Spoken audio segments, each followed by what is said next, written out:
Praise the lord. మీ అందరికీ నా హృదయపూర్వక వందనాలు. కలువరి ప్రేమ ద్వారా నూతనమైన వాగ్దానం అనుదినం మన ప్రభు మనకు సహాయం చేసి ప్రతి హృదయమునతో ఆయన మాట్లాడుచున్నందుకు కుమారులు కుమార్తెలందరికీ కూడా ఆయన వాగ్దానం ప్రకారం, ఆయన వాక్యం ప్రకారం వారి కుటుంబంలో వారు ఆయన నామములో సంతోషించి ఆయన చిత్తములో జీవిస్తూ ఆయనకు మహిమ కలిగినట్టుగా జీవిస్తున్నందుకు మన ప్రభు మనల్ని ఎంతో ప్రేమిస్తున్నాడని మనం నమ్ముచున్నామా? అనేక మందికి మనము ఎంతో ఉపయోగకరం ఉంటున్నామని మరి వాగ్దాన ప్రకారం నూతనంగా మనకు అనుదినము ఇచ్చిన వాగ్దానం బట్టి మనం ఈరోజు సంతోషించుదాం. ప్రభు మనకిచ్చిన వాగ్దానం ఈరోజు యోహాను సువార్త 8వ అధ్యాయం 31వ వచనం. మీరు వాక్యమందు నిలిచిన వారైతే సత్యమును గ్రహించెదరు. మీరు వాక్యమందు నిలిచిన వారైతే సత్యమును గ్రహిస్తాం. నిజమే కదా? వాక్యము మనలో లేనప్పుడు సత్యమును మనము గ్రహించలేము. సత్యం అనగా ఏమిటి? లోకములో అనేక రకాలుగా మరి శరీర సంబంధం కూడా కొన్ని సత్యాలు ఉన్నాయి, ఆత్మ సంబంధమైన కూడా కొన్ని సత్యాలు ఉన్నాయి. శరీర సంబంధమైన ఏ సత్యాలు ఈ లోకానికి సంబంధించినవి, ఆత్మ సంబంధమైన సత్యాలు ఈ లోకములో విలువ కలిగి ఉంటున్నాయి, పరలోకములో కూడా అది ఎంతో విలువగా ఉంటున్నారు. అది ఏమిటనగా ఈ లోకములో సత్యము మనసుల యొక్క తృప్తిపరుస్తున్నది, పరలోకాన్ని తృప్తిపరచలేదు. పరలోకములో సత్యం అనగా నీవు శరీరములకు అనేక రకాలమైన ఇబ్బందులు వచ్చినను, ప్రాణానికి అపాయం వచ్చినను, దేవుని చిత్తంలో ఉన్నప్పుడు శరీరం నశించిపోయినా పర్వాలేదు, కానీ నా తండ్రి నామములో నేను ఒక మాట కూడా అబద్ధము పలకలేను. అది సత్యము. కాబట్టి నా శరీరం నశించినా కానీ పర్వాలేదు, కానీ నా ఆత్మ రక్షింపబడాలంటే ఈ లోక సంబంధం మనిషి ఏం చేస్తాడంటే మరి ఆపదలలో అనేక విధాలుగా పేతురులాగా బొంకెజనగా ఉంటారు. ఇదే వాక్య సత్యము, ఇదే ఆత్మ సత్యము.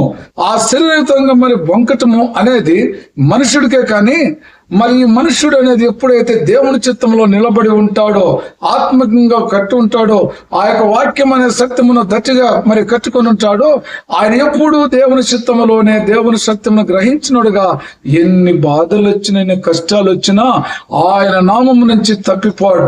ఎన్నో కష్టాలు వచ్చే కొంతమంది యేసుస్వామి దేవుడు కాలని చెప్పేవారు కూడా ఉన్నారు. అలా ఉండకూడదు.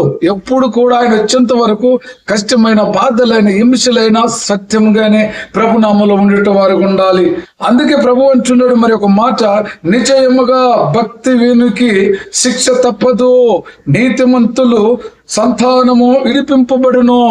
ఎప్పుడైతే భక్తిహీనుడి యొక్క మరి ఆ యొక్క ఆలోచనలో, తలంపులలో ఉన్నట్లయితే ఈ లోకములో వాడికి శిక్ష తప్పదు, పరలోకములో శిక్ష తప్పదు. సత్యములో ఉన్నట్టు వారికి ఎలాంటిది? వాడు ఎప్పుడు నీతిమంతుడు గనక వాడు ఈ లోకంలో ఇడిపింపబడతాడు, పరలోకములో కూడా ఇడిపింపబడతాడు. దేవునికి స్తోత్రం. కాబట్టి ఈ విధంగా కృప చూపించిన యేసయ్యను బట్టి ఈ రోజు ఆయన అంటున్నాడు, వాళ్ళ చుట్టూ ఆయన ఏమేస్తున్నాడు?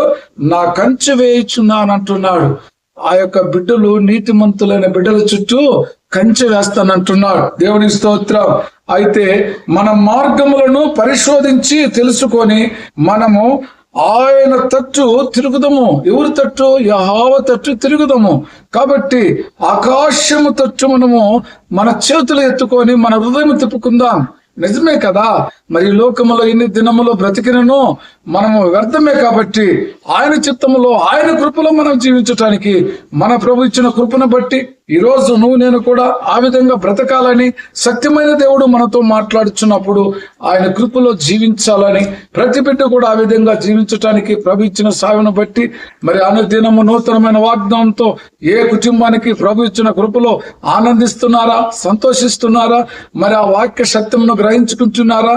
మరి మీరు గ్రహించినట్లయితే మీ పిల్లలు కూడా గ్రహించి మీరు సత్యమైన దట్టిని కట్టుకొని ఈ లోకములో ఆయన ప్రేమను పొందుకొని ఆయన వచ్చేంత వరకు సత్యంలో ఉండాలి, నీతిలో ఉండాలి. మరి అవినీతిలో మనం ఉండకుండా, శిక్ష పొందుకోకుండా మరి మనల్ని మనము పరిశోధించుకోవాలి. కాబట్టి ప్రభు చెప్తున్న మాటలకు ప్రభుకు ఘనత మహిమ కలగాలి. మరి సమయంలో ప్రార్థన చేసుకుందాం.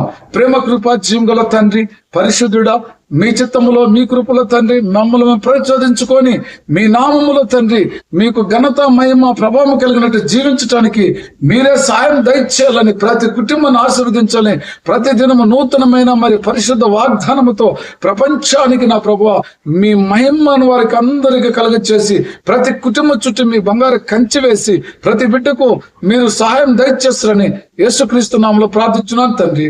ఆమేన్. Praise the lord. God bless you.